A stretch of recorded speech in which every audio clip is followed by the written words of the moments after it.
ഏത് പുരുഷനായിക്കോട്ടെ സ്ത്രീകൾ ഒരു പടി താഴെ നിൽക്കണം.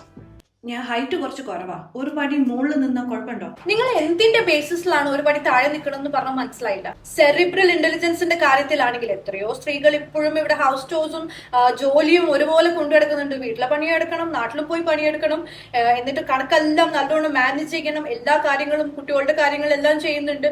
അങ്ങനെയാണെങ്കിൽ സ്ത്രീകളല്ലേ ഒരുപടി മുന്നിലേക്ക്. പോട്ടെ, ഇനി ബയോളജിക്കൽ ഡിഫറൻസ് ആണ് നിങ്ങൾ പറയുന്നെങ്കിൽ ജീവിതത്തിന്റെ മുക്കാഭാഗവും എല്ലാ മാസവും പീരിയഡ്സ് ആവുന്നു, അതിനിടയ്ക്ക് പ്രസവം, പലതരത്തിലുള്ള പെയിന്, പ്രഷർ, ഇത്രയൊക്കെ എൻഡ്യൂറൻസ് ഉള്ള സ്ത്രീകളെ തന്നെയല്ലേ പ്രയോറിറ്റൈസ് ചെയ്യേണ്ടത്? അതും ഞാൻ വിട്ട്. ഇനി മെന്റൽ സ്റ്റെബിലിറ്റിന്റെ കാര്യമാണ് നിങ്ങൾ ഉദ്ദേശിക്കുന്നതെങ്കിൽ ജനിച്ച് ഒരു പ്രായമാവുന്നത് വരെ ഗേൾ ആണെന്നുള്ളതിന്റെ പേരിൽ കൺട്രോൾ ചെയ്യപ്പെടുകയും കല്യാണം കഴിഞ്ഞതിന് പിന്നെ ഹസ്ബൻഡിന്റെ വീട്ടിൽ കാലാകാലം ജീവിക്കുകയും ചെയ്യുന്ന പെൺകുട്ടികൾക്കല്ലേ ഏറ്റവും കൂടുതൽ മെന്റൽ സ്റ്റെബിലിറ്റി ഉള്ളത്. അപ്പൊ അവരല്ലേ ഒരുപാട് മുമ്പിലൊക്കെ ഉണ്ട്. എന്റെ പൊന്നേച്ചി, ലോകത്തുള്ള എല്ലാ ജെൻഡർമാരുടെ താഴെയല്ല മുകളിലും അല്ല, ഈക്വൽ ആയിട്ട് നിൽക്കാൻ വേണ്ടിയിട്ടാണ് ഇവിടെ സ്ട്രഗിൾ ചെയ്യുന്നത്.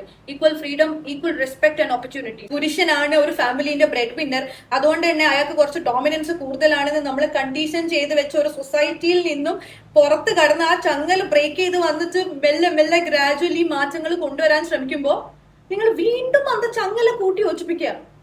ഇങ്ങനെ സാധിക്കുന്നു?